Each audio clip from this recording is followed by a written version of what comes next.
Garden का update मैंने दिया था, मतलब संडे अपडेट आपको दिया था, तो मैंने ये कहा था कि कुछ और चीज़ें मैं परचेज़ करके लाई हूँ और अभी तक विंटर सीज़न के मैंने प्लांट्स नहीं लगाए हैं, तो उसकी तैयारी मुझे करनी थी। और उसको तैयारी करने के लिए आप सबको मालूम है कि 2 साल से मैं एक अलग तरीके का मील तैयार करती हूँ और उसमें अपने सीज़नल प्लांट भी लगाती हूँ और इसके अलावा कुछ और जो हल्के प्लांट्स हैं उसे मैंने लगाया है।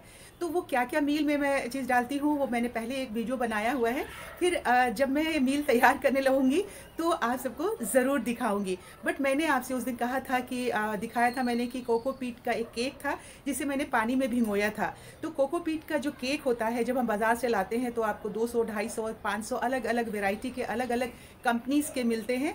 बट इन सारी कंपनीज़ में एक चीज़ तो होता है कि जब कोकोपीट को केक के रूप में बनाना तैयार करना होता है तो उसमें केमिकल का इस्तेमाल किया जाता है और वो केमिकल अगर हम उस कोकोपीट से धो करके वॉश करके नहीं निकालते हैं तो वो हमारे प्लांट्स को नुकसान पहुंचाता है। तो उस दिन मैंने आपको संडे अपडेट में दिखाया था, उसको भिगो दिया था 24 आवर्स के लिए मिनिमम आपको उसे भिगो के रखना पड़ता है, फिर उसे छान के सुखाना पड़ता है। तो अब 2 दिन हो गए हैं, आज ट्यूसडे है और अभी अभी मैं ऑफिस से आई हूँ। मैं सरिता दिल्ली से, नमस्कार, आप सबका बहुत बहुत स्वागत है मेरी इस प्यारी सी छोटी सी बगिया में। तो चलिए सारी प्रक्रिया मैं आपको दिखाऊंगी कि सबसे पहले कि कोकोपीट को कैसे हम क्लीन करते हैं और उसे सुखाते हैं, और उसी के साथ मैंने कहा था कि कुछ मैंने परचेजिंग भी की थी, वो भी आपको दिखाऊंगी। जैसे जैसे तकनीक सारी चीज़ें बदलती जा रही है ना दुनिया में, उसी तरीके से गार्डनिंग की भी तकनीक और पॉट्स भी नए नए तरीके के ईजाद हो रहे हैं और नए नए तरीके के पॉट्स आ रहे हैं। कुछ पॉट्स मैंने ख़रीदे हैं, कुछ क्या मैंने 15 पॉट्स ख़रीदे हैं, क्योंकि 2 साल से मेरे बहुत सारे प्लांट जो हैं वो रूट बाउंड हो गए हैं और उन्हें शिफ्ट करना है बड़े गमले में। तो मैंने कहा कि ये लेके आती हूँ, तो मुझे नर्सरी में बहुत अच्छे तरीके का पॉट मिला, प्लास्टिक का पॉट मिला। तो सबसे पहले मैं आपको प्लास्टिक के पॉट्स दिखाऊंगी और कुछ खाद मैंने ख़रीदे हैं, वर्मी कंपोस्ट ख़रीदा है, कितने में ख़रीदा है वो मैं आपको दिखाती हूँ। तो चलिए मैं आपको वो सारी चीज़ दिखाती हूँ, पर आप सब प्लीज़ मेरे चैनल को सब्सक्राइब कर लीजिए ना। और हाँ, मेरे 26,000 सब्सक्राइबर हो गए हैं।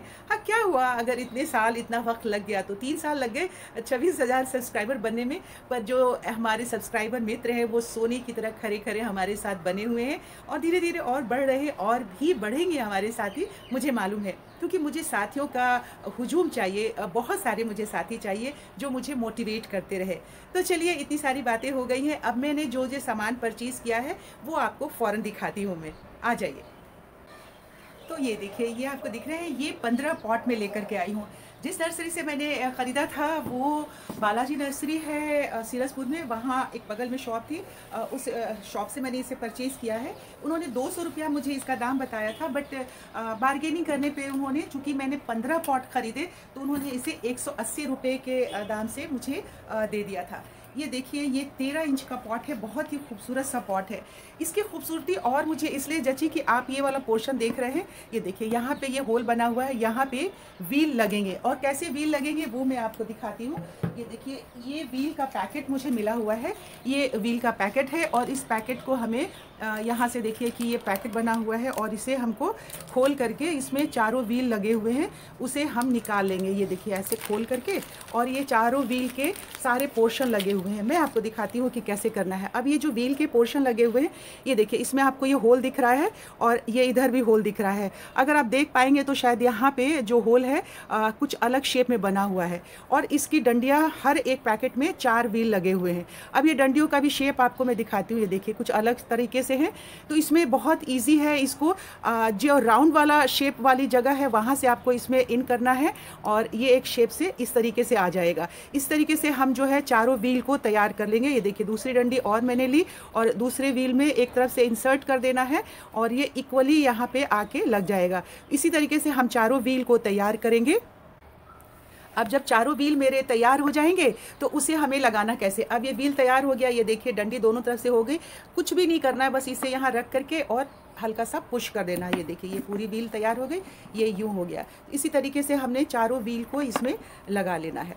ये चारों व्हील लग जाएंगे आपको और भारी चूँकि पॉट्स आते हैं और थोड़ा मुश्किल होता है फीमेल्स के लिए इतने भारी-भारी गमलों को उठाना, तो वो आराम से, जैसे बहुत सारे लोग पैर से खिसकाते हैं क्योंकि उनके कमर में दर्द होता है और उनको उठाना मुश्किल होता है। बहुत सारे फीमेल्स जो होती हैं उनका ऑपरेशन हुआ रहता है, तो उन्हें भी डॉक्टर्स जो है उठाने के लिए मना करते हैं। अब ये चारों व्हील हमारे लग गए, ये देखिए बहुत ईज़िली लग गए हैं। अब इसे कैसे मूव किया जाएगा वो मैं आपको दिखाती हूँ।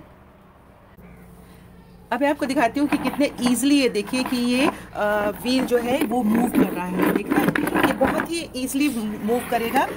शायद आपको अगर दिख रहा हो तो मैं और ढंग से दिखाने की कोशिश करती हूँ। ये देखिए, नीचे कैमरा को ले आती हूँ और ये देखिए इस तरीके से ये मूव कर रहा है, बहुत अच्छे तरीके से, जैसे ट्रॉली मूव करती है ना उसी तरीके से मूव कर रहा है। तो अब ये ट्रॉली कैसे मूव कर रहा है वो तो मैंने आपको दिखा दिया। अब रही बात कि इसमें प्रॉपर हमें होल भी करना है, तो मेरे पास वो शोल्डरिंग मशीन होती है ना वो रखा हुआ है, और या आप चाहें तो नाइफ से को गर्म करके गैस पे, बहुत ज़्यादा गैस बर्बाद होता है, तो मैंने वो शोल्डरिंग मशीन रखी है क्योंकि बहुत सारे पॉट्स को मुझे होल करना होता है। तो यहाँ पे 8-10 होल मैं कर दूँगी और उसके बाद इसमें वो मिट्टी डालूँगी जो मील तैयार करूँगी। और आप चाहें तो इस तरीके के गमले में, छोटे गमले अगर आपके प्लास्टिक के गमलों में लगे हुए हैं प्लांट्स, तो आप इसमें डायरेक्ट ना लगा करके उस पॉट को इसके अंदर भी आप रख सकते हैं और इजीली मूव कर सकते हैं। और वॉशेबल है तो बहुत अच्छे से आप इसे वॉश भी कर सकते हैं। अब ये तो हो गई मेरी बात पॉट की। अब इस पॉट तो मैंने तैयार कर लिया, तो अब आपको तैयार करके दिखाती हूँ। जो कोकोपीट की बात मैंने की थी कि कैसे कोकोपीट तैयार किया जाता है, चलिए उसे कैसे छानना है, तैयार करना है, उसे हम देखते हैं। अब वो पॉट दिखाने के बाद सबसे पहले मैं आपको दिखा देती हूँ कि ये देखिए मैंने वर्मी कंपोस्ट भी ख़रीदा है, क्योंकि आप सबको मालूम है कि मेरे गार्डन में कम से कम 600-700 गमले हैं और फ़िलहाल कम से कम 100 गमले तो मुझे तैयार करने ही हैं, पिटूनिया, बिगोनिया वगैरह वगैरह सीजनल प्लांट्स लगाने के लिए, डॉग फ्लावर वगैरह। तो उसके लिए बहुत लाइट वेट मील तैयार होगा। तो 50% मैं उसमें कोकोपीट डालूँगी और 50% वर्मी कंपोस्ट में डालती हूँ, यूज़ करती हूँ। ये बहुत ही अच्छा वर्मी कंपोस्ट है, मैंने इसे यूज़ किया है पहले और बहुत ही ऑर्गेनिक है बिल्कुल ही, और बहुत अच्छे से। और ये देखिए ये सारे सामान हैं, इसे मैं अभी एक जगह रख देती हूँ। और अब मैं दिखाती हूँ, ये देखिए भिगो के रखा था ना, आपको दिखाया था, ये मैंने कपड़ा रखा है अगर हाथ गंदा होगा तो पोंछने के लिए, क्योंकि कैमरे की ज़रूरत होगी। अब एक एक बार मैंने इसे पानी से निकाल लिया है और फाइनली इसे हमें जब छान के सुखाना है तो उस प्रक्रिया में हम आते हैं कि कैसे छान के सुखाएंगे। ये देखिए ये प्लास्टिक शीट मैंने रखा हुआ है और इसमें आपको दिखेगा जगह जगह पे ये छोटे छोटे होल मैंने करके रखे हैं, ताकि इससे पानी है आराम से निकल जाए। ये देख रहे हैं बिल्कुल छोटे छोटे होल करके मैंने रखा है, और इसी प्लास्टिक शीट पे इसे छान करके मैं सारे कोकोपीट डालूंगी और फिर इसे सुखाऊंगी। हालांकि मुझे मालूम है कि मेरे साथी आप सब मुझे नाराज़ होते हैं और कहते हैं कि इस तरह से सटा जी मत बैठा करिए, आपको प्रॉब्लम होगी, लेकिन अब आपको दिखाना है। तो अभी देखिए कि मैंने पहले आपको कहा कि इसे 24 आवर्स मैंने भिगो के रखा था, और संडे को भिगोया था करीब 3 बजे के करीब में, और आज हो गया ट्यूसडे, और ट्यूसडे के 4 बज रहे हैं। मैं कैमरे में देख के आपको बताती हूँ कितना टाइम हो रहा है। बिल्कुल मैं बता 3:28 हो गए हैं। तो अब इतना टाइम इसके लिए काफ़ी सफिशिएंट है। इसके लिए बहुत इजी प्रक्रिया है और आलस बिल्कुल नहीं करना चाहिए। अगर हम इसे छान के नहीं सुखाते हैं ना साथियों, तो इसके केमिकल जो है प्लांट्स को बहुत ही नुकसान पहुंचाते हैं।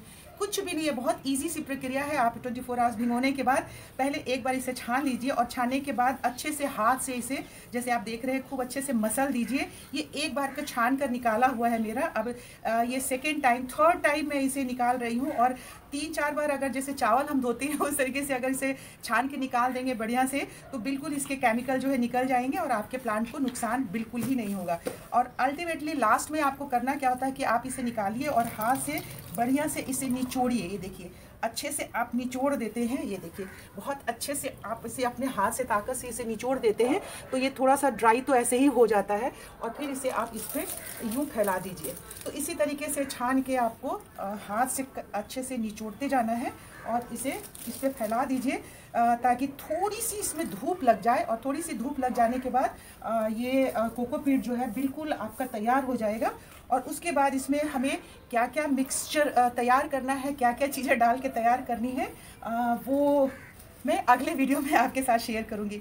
तो उम्मीद करती हूँ कि ये 2-3 चीज़ें जो आपसे मैंने शेयर की है आपको अच्छी लगी होगी और पौधों को नुकसान ना हो उसके लिए अगर हमें थोड़ी सी मेहनत और मशक्क़त करनी है तो कर लेनी चाहिए, है ना?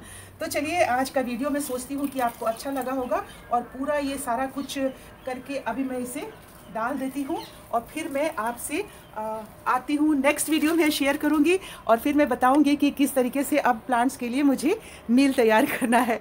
तो वीडियो अच्छा लगा ना? अगर अच्छा लगा तो प्लीज़ इसे लाइक कर दीजिएगा और शेयर भी करिए तो अच्छा होगा और मेरे और सब्सक्राइबर मित्र बढ़ेंगे। तो जल्दी मिलती हूँ पूरा सारा मील तैयार करके और प्लांट्स ये नर्सरी से लाना है वो ले करके आऊँगी, फिर आप सबको रीपॉट करके दिखाऊँगी। अपना बहुत बहुत ख्याल रखिए। Happy gardening. नमस्कार।